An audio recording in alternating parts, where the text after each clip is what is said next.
And with President Trump making his way, South Korea's top office is super busy putting the final touches to the state banquet President Moon Jae-in will host for President Trump. Our Cheong Wa Dae correspondent Hwang Ho-jun has the details about today's standout event.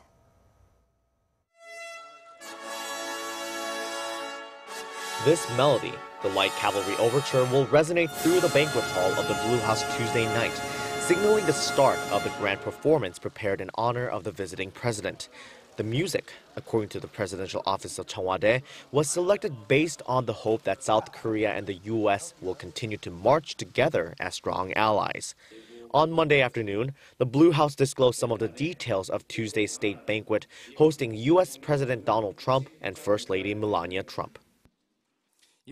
We are preparing this banquet to show the greatest honor and courtesy that our state guests deserve, not only to reinforce close fellowship between the two presidents and first ladies, but also to invoke the spirit of the ironclad South Korea-U.S. alliance.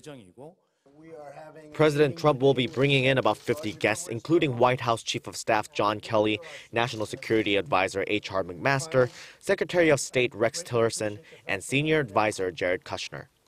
According to the Blue House, President Moon and First Lady Kim Jong-suk will greet the American President and First Lady and other guests. And they will all enter Cheong Wa Dae's state guest house called Yeongbingwan, which is where the dinner banquet will be held.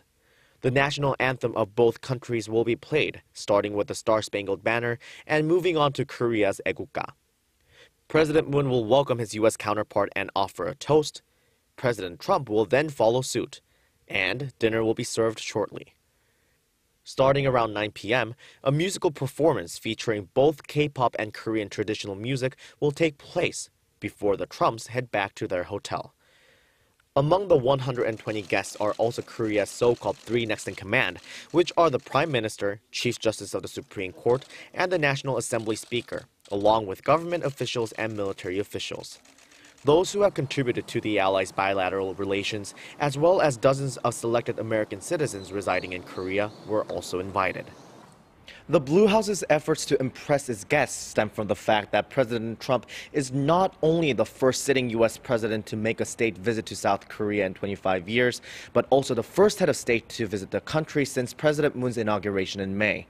That, plus the two countries' strong alliance, and the reasons for the relative extravagance become clear. Hwang Ho-jun, Arirang News.